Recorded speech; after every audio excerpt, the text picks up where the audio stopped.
जी सलामकुम। वालेकुम यकीनी सलाम। तौर पे इतनी क्रिकेट खेलने के बाद ऊंच नीच और इसका हम आदी जरूर हो गए, मगर जब इंडिया के खिलाफ हम होते हैं तो अभी तक वही, क्योंकि इसलिए कि इंडिया के खिलाफ मैं बहुत ज्यादा हम्म। क्रिकेट खेली है और दैट टाइम हम लोग जब थे और हमें उनकी कल कल पता है कि क्या है। बट और जाहिर है हमें कि आपका 9 विकेट कुछ हॉल भी टाइम पता चेंज है, होता है। जो इकबाल साहब के साथ था, आपका और इकबाल साहब का। जी हाँ, जी हाँ, बस वो एक टाइम था, लेकिन अफसोस यही होता है कि हालांकि ठीक है, वो टाइम अपना अलग जरूर था, बट परफॉर्मेंसेस ऊपर नीचे जरूर होती हैं, मगर इतना खराब नहीं होती जितना कि अभी हम देख रहे हैं। एग्जैक्टली। बट आई थिंक कल के मैच के बाद हमें एक तसल्ली मिली है और डेफिनेटली हम जो है क्वालिफाई करने जा रहे हैं। क्वालिफाई मीन के हम फाइनल इंशाल्लाह खेलने जा रहे हैं, इसलिए कि मुश्किलात तो हैं, और लेकिन जो ऊंच नीच मैचों में आ रही है, मैं हमेशा उसी की बात पूरे टूर्नामेंट में हम करते रहे हैं मुख्तलिफ चैनल्स पे बैठ के। क्या कंसिस्टेंसी नहीं है आपके यहाँ? थोड़ा सा मुश्किलात ये है कि आप टीम जो खिला रहे हो उसका पता नहीं चल रहा, बॉलर्स कौन बॉलिंग करेगा, क्या करेगा, एग्जैक्टली। ये सब कुछ है। लेकिन इसकी निस्बत अगर हम दूसरी लोगों को देखें तो वो एक प्लान करके आए। इवन के आपकी जूनियर टीम जो आई थी, ओमान, यूएई, ये जो टीमें आई थी, इन्होंने भी इस फॉर्मेट को उस तरह ही खेला जिस तरह होना चाहिए। आई मीन के और हम ये 6 ये ओवर्स तौसीफ को। साहब बड़ा हैरान कुन है कि पाकिस्तान की टीम, इसी टीम के खिलाड़ी बहुत अच्छा भी खेलते रहे हैं और बड़ी उम्मीदें सबको पता है कि बड़ी लगा कर रखते हैं हम लोग। और स्पेशली जो इंडिया पाकिस्तान की सिचुएशन रही है पिछले चंद महीनों के दौरान, उसमें तो बहुत ज़्यादा एक्सपेक्ट कर रहे थे कि भाई यहाँ पर भी हम दिखाएंगे कि हम कितने ज़्यादा बढ़तर हैं। लेकिन प्लान कुछ समझ नहीं आया। दूसरी तरफ श्रीलंका की टीम को हम देखें तो वो स्पिनर्स के साथ खेलते रहे। हमारी टीम के अंदर स्पिनर कम थे, जो फास्ट बॉलर है वो ज्यादा थे। ये क्या स्ट्रैटेजी थी, ये समझ नहीं आई है। नहीं, स्ट्रेटेजी तो आप जो सिचुएशन वहां पे होती है, मसलन जैसे कि कल हम अबू धाबी में खेल रहे थे, यहाँ की पिच बैटिंग के लिए भी अच्छी होती है और पेसर्स को भी हेल्प करती है। हमने देखा बहुत अच्छा, हमने टॉस जीता कप्तान साहब ने, और जो है वो देखा आपने कि हमारे शाहीन आफरीदी और हुसैन तलत ने विकेट्स लिए 3 और 2, और उसके बाद वो जो है ना बैकफुट पे चली गई पूरी टीम। तो आई थिंक मेरा ख्याल, लेकिन हर टीम के खिलाफ अब तो मैं सीधा कहता हूँ कि इंडिया के खिलाफ हमें कुछ इस तरह की परफॉर्मेंस करनी चाहिए जो हमें नजर आई। क्योंकि जाहिर है एक मैच के बाद फौरन ही हमने, नो डाउट श्रीलंका की टीम अच्छी है और हमने उनको बिल्कुल वन साइडेड गेम कर दी है। गो के हम फंस गए थे बीच में, दायरे ये तो हमारा हमेशा से रहा है कि हम मुश्किल बनाए बगैर जो है मैच कभी भी साहब नहीं अपने जीतते। 12 रन के दौरान 4 विकेटें गवा दी। 45 पर 0 थे, 57 पर 4 आउट हो गए। जी हाँ, और आप कॉन्फिडेंस नहीं देते लोगों को, पता है। अभी टाइम जो है वो बॉलर बन गए थे और उनकी प्लेस जो है ऊपर है, उनको नीचे ले आए बॉलिंग की वजह से।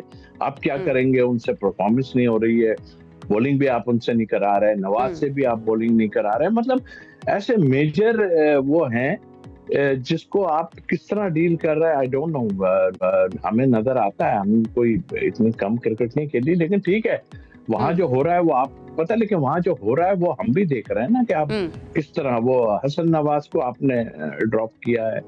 मेरा ख्याल है नहीं करना चाहिए था उसको। और ठीक है, आप अपने हिसाब से टीम जरूर बना रहे हैं, बट आई थिंक मेरा ख्याल टाइम में है कि कुछ एक आध चेंजेस आपको करनी पड़ेंगी। अगर साइम ऊपर नहीं खेल पा रहे तो फिर ना बॉलिंग करा रहे हैं आपसे, तो हसन नवाज को आप ले आइए। मतलब एक प्रॉपर टीम बनाइए जो हमें दूसरों को। I am really glad Tauseef साहब आप हाईलाइट कर रहे हैं और आपने साइम का खास तौर पर जिक्र किया है।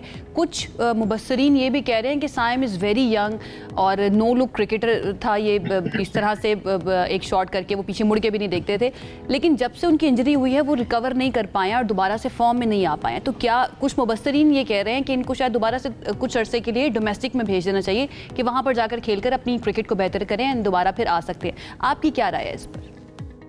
देखिए, डोमेस्टिक में तो सबको जाना चाहिए। ये 4 ओवर की क्रिकेट एक एंटरटेनमेंट है, ठीक है, दुनिया में बहुत है, दुनिया उसी तरह खेल रही है, बट और 4 ओवर्स की लिए बॉलर बॉलिंग करता है और उसके बाद घर चला जाता है, पैसे लेता है।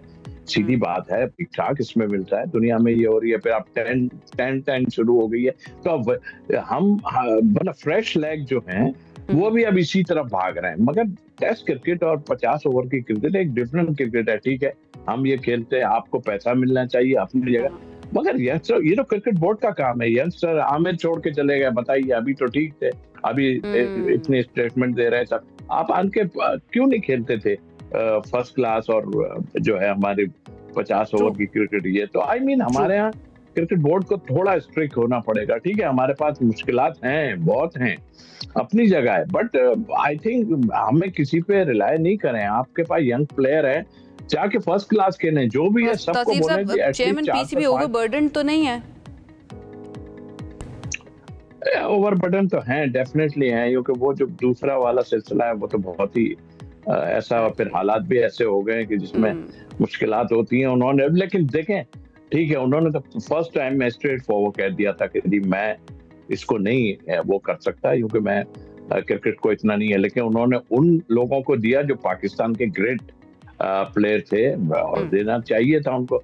मगर आई एम सॉरी टू से वो अपना काम पूरा नहीं कर सके। 50-50 लाख रुपए उन्होंने लिए, और की बात, लेकिन आज किधर है वो सब? तो मुझे ये भी हैरत है कि हमारे यहाँ जो है ना, जो ग्रेट प्लेयर हैं, और इसमें तो मुझे पता चल गया कि जो भी है, बहरहाल खेले हैं आप अपनी जगह, बट मुझे इतना वो नहीं किया इन लोगों ने, सबने। मैं भी 30-35 टेस्ट मैच और 70 वनडे खेला हुआ हूँ अपनी जगह में, पार्ट भी था अभी सिलेक्शन कमेटी का, अपनी जगह था, पर मैं क्रिटिसाइज करने वाली बात नहीं है। लेकिन हैरत यह है कि चेयरमैन साहब ने तो अपना काम किया, उनको दिए कि भाई ये लीजिए, ये हमारे ग्रेट प्लेयर है, वो वकार यूनुस, सकलैन मुश्ताक, यही है ना सर।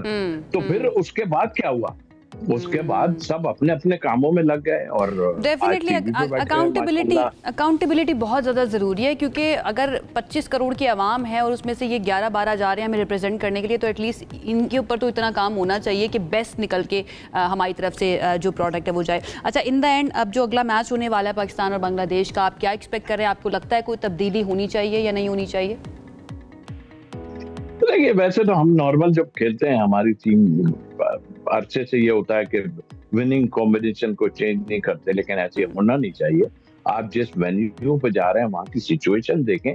अगर फास्ट बॉलर ऐड करना है, फास्ट बॉलर ऐड कर दें, स्पिनर ऐड करना है, स्पिनर ऐड कर दें।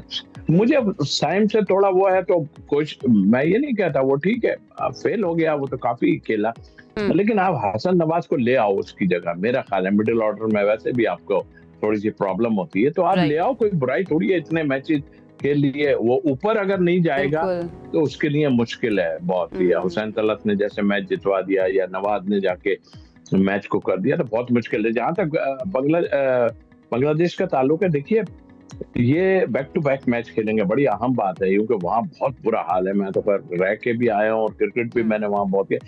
ह्यूमिडिटी इतनी है कि आदमी का निचोड़ देती है बिल्कुल, पानी की कमी और ये, और मतलब बहुत बुरा हाल होता है। तो बैक टू बैक मैच खेल रहे हैं, आज वो इंडिया से खेल रहे हैं, कल हमसे खेलेंगे, तो मुश्किलात तो है, लेकिन इसके लिए जाहिर है तैयारी तो वो लोग करते होंगे, ऐसा नहीं है कि नहीं। तो लेकिन पाकिस्तान